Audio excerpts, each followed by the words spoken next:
I got to see John Wick 4 early in theaters thanks to IMAX.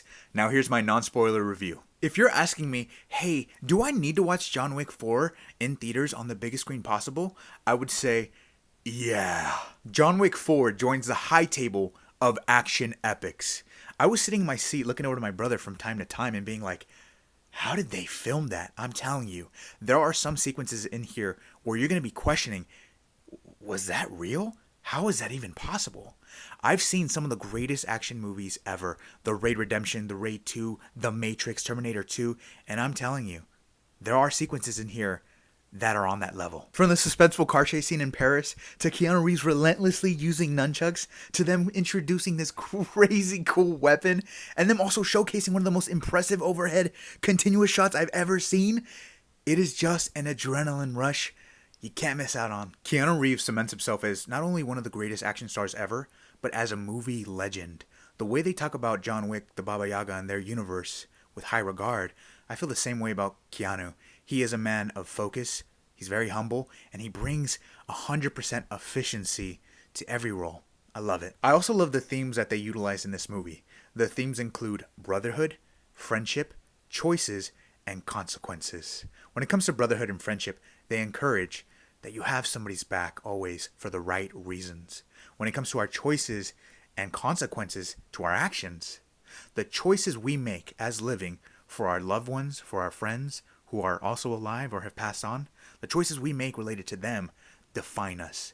And if we make bad choices, we're going to have bad consequences that will haunt us forever. The strong themes within 1 through 4 are what have managed to keep this franchise intact, stay consistent, and be successful. The stunts, like I said, they are peak. It is truly a love letter to stunt performers.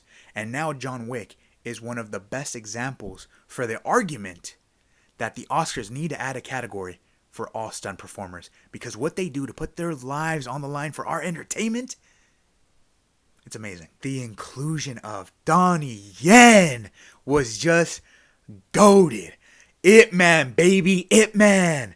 I love seeing him in here. Of course, he steals the show in his scenes. And I also love how this story incorporated new characters with very compelling motivations. In a way, you're rooting for them in the same sense as you were for John Wick at the very beginning. So it's like you have a clash of all these great motivations. As for the things that didn't work for me with John Wick 4, I'll start off by saying that I think it does have some pacing issues.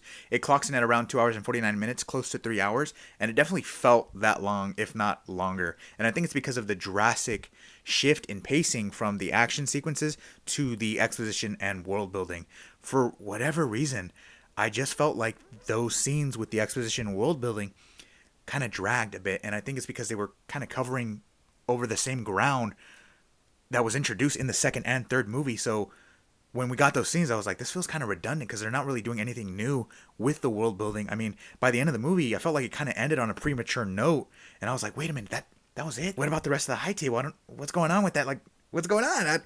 I don't know. I also think it did have some pretty drastic tone shifts as well. It started to feel a bit cartoony and over the top.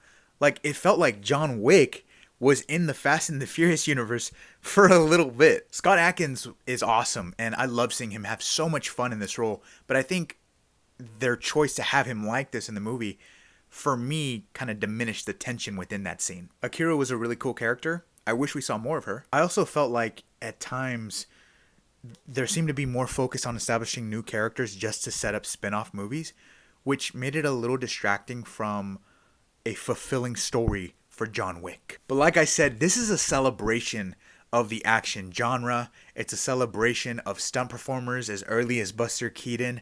This is a must-see on the big screen, and my rating for John Wick 4 is 8 out of 10.